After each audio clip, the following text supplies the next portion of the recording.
Hey, look at this photo. This man is 17 years old. Now look at this one, also 17. Something feels wrong, doesn't it? The first guy looks like he could be somebody's dad. The second one looks like he's about to complain that the Wi-Fi is slow. Same age, completely different planets. So, did people used to look older? And if so, why? Scroll through old family photos. Your grandfather at 30, your great aunt at 22. And something feels off. They look seasoned, worn in, like they've already lived through several weather systems. Meanwhile, scroll through Instagram today and you'll find 40-year-olds who look like they just graduated.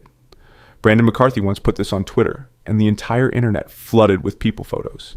Their dad at 21, their mom at 19. And the football memes, 24, 31, 27, they looked like they were already coaching. So is this real? Or is it just nostalgia wearing a fake mustache? Turns out it's both.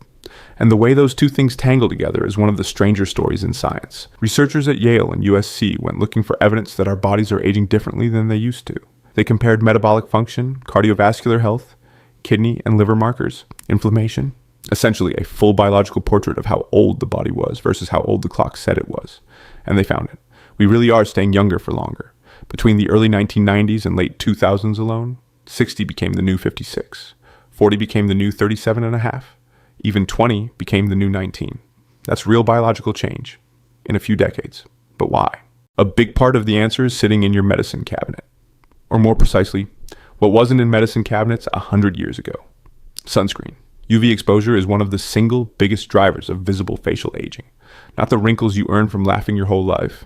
The texture, the spots, the deep grooves that come from decades of unfiltered sunlight hitting your face while you plow a field, build a house, or just go outside and live in a world that hasn't invented SPF 50 yet.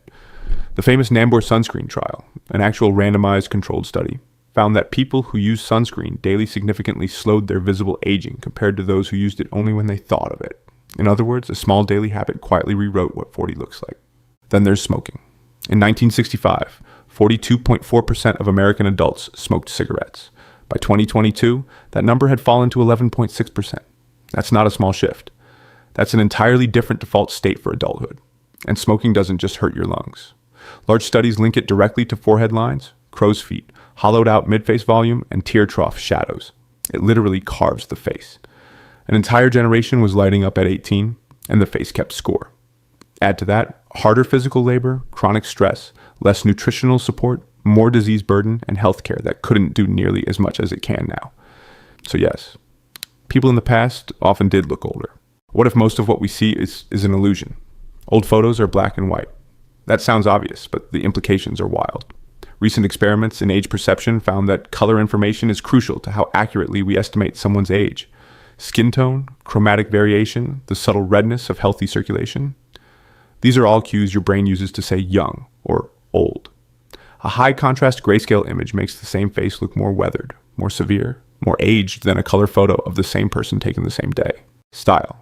Researchers at UC San Diego built a massive dataset of American yearbook photos, spanning most of the 20th century.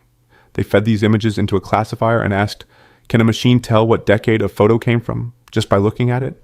It could, with remarkable accuracy. But here's the key. It wasn't using wrinkles to figure that out. It was using hairstyles, eyewear, expression, collar shape. The social norms written all over a face before biology gets a single vote. And if a machine can read 1940s from a hairstyle, so can your brain.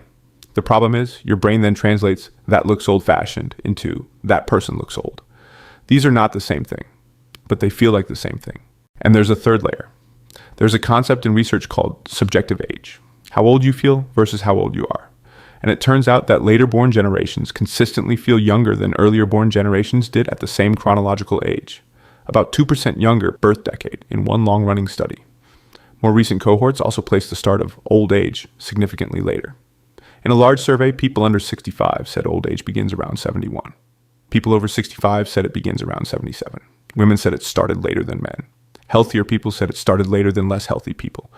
What this means is that the idea of what 30 or 40 or 50 looks like has genuinely shifted. When a society redefines still young to include a decade it didn't used to, clothing changes, grooming changes, posture and behavior and the whole visual grammar of middle adulthood changes. There's also this.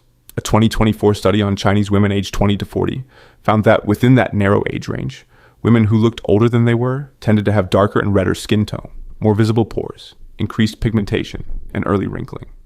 And historical environments that stressed the skin, sun, smoke, labor, poor nutrition, would have pushed more people toward the older-looking end of that range.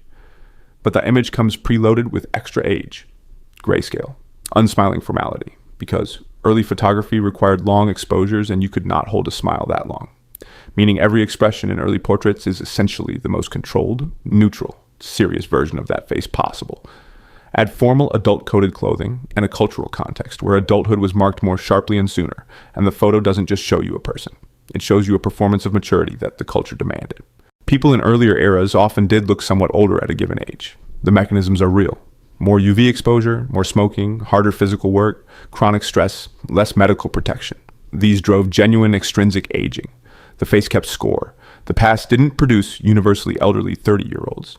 It produced adults living under harder conditions, photographed by unforgiving technology, and styled by a culture that had no interest in pretending you were still a kid once you were paying rent. So next time you see a photo of your grandfather at 22 and think, how is he only 22? He looks 45. Ask yourself a slightly different question. Was he old? Or does he look the way old people look now? Because those people were him, 60 years later, still wearing the same kind of collar. Somewhere out there, someone born in 2060 is going to look at a photo of someone from 2024 and think, why did everyone back then look so... Well, we'll never know how that sentence ends. Don't forget to subscribe. And as always, thanks for watching.